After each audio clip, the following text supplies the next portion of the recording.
Praise the lord. ఆత్మీయ జీవితాన్ని బలపరచడం కొరకు ఒక చిన్న మాట. మన బైబిల్లో చూసినట్లయితే కీర్తనల గ్రంథం 34 అధ్యాయం 9వ వచనంలో ఒక చక్కని మాట ఈ విధంగా వ్రాయబడి ఉంది. ఏమని అంటే, యెహోవా భక్తులారా ఆయన యందు భయభక్తులు ఉంచుడి, ఆయన యందు భయభక్తులు ఉంచువానికి ఏమీయూ కొదువ లేదు.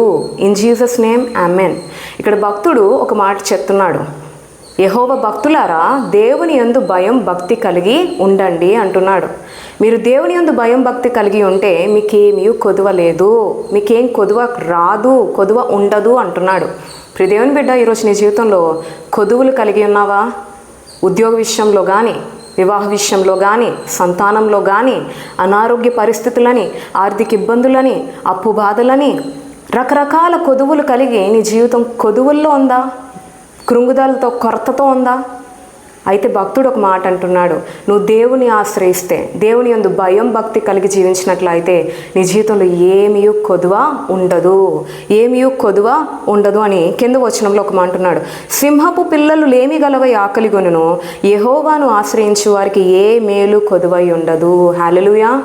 సింహపు పిల్లలైనా ఆకలి కలిగి ఉంటాయేమో కానీ ఎవరైతే దేవుని ఆశ్రయిస్తారో, వారి కష్ట సమయంలో, వారి వేదనల్లో, వారి బాధల్లో సైతం ఎవరైతే దేవుని యందు భయం భక్తి కలిగి దేవుని ఆశ్రయిస్తారో వారికంట ఏ కొదువ ఉండదు, ఏ మేలు కొదువై ఉండదంట. ఈరోజు దేవుడైతే నీ జీవితంలో మేలు ఇవ్వాలని ఉద్దేశించి ఉన్నాడు. దేవుడు తన ప్రజల ఎడల ఎల్లప్పుడూ మేలుకరమైన ఉద్దేశాలే కలిగి ఉన్నాడు కానీ హానికరమైనవి కావు. ఆయన నీ జీవితంలో మేలే చేయాలనుకుంటాడు. అయితే దేవుడిచ్చు మేలు నువ్వు పొందుకోవాలి అంటే మొదటిగా నీ కష్ట సమయంలో, నీ వేదనల్లో నువ్వు దేవుని ఆశ్రయించే వ్యక్తిగా ఉండాలి.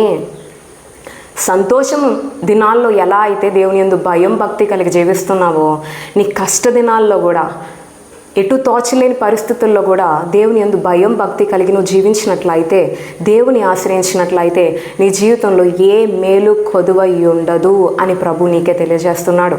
కాబట్టి దేవుని ఆశ్రయించే వ్యక్తిగా ఉండు. అంత మాత్రమే కాదు, మీరు 33వ కీర్తన 19వ వచనంలో చూస్తే, యెహోవా దృష్టి ఆయన యందు భయం భక్తి గలవారి మీదను ఆయన కృప కొరకు కనిపెట్టు వారి మీదను నిలుచున్నది. నువ్వు దేవుని యందు భయం భక్తి కలిగి జీవిస్తే, దేవుని కృప కొరకు నువ్వు నిలిచి ఉంటే దేవుడు నీ ఎడల దృష్టి ఉంచుతాడు అన్న విషయాన్ని గమనించి దేవుని ఆశ్రయించు. నీ కష్ట దినాల్లో దేవుని ఆశ్రయించు, దేవుని యందు భయం భక్తి కలిగి జీవించు, దేవుని కృప కొరకు కనిపెట్టు. తద్వారా దేవుడు దృష్టి నీ వైపు మళ్లింపబడి దేవుడిచ్చు మేలులు పొందుకునే గొప్ప కృప జీవితం దేవుడు నీకు దయచేనుగాక. ఆమేన్.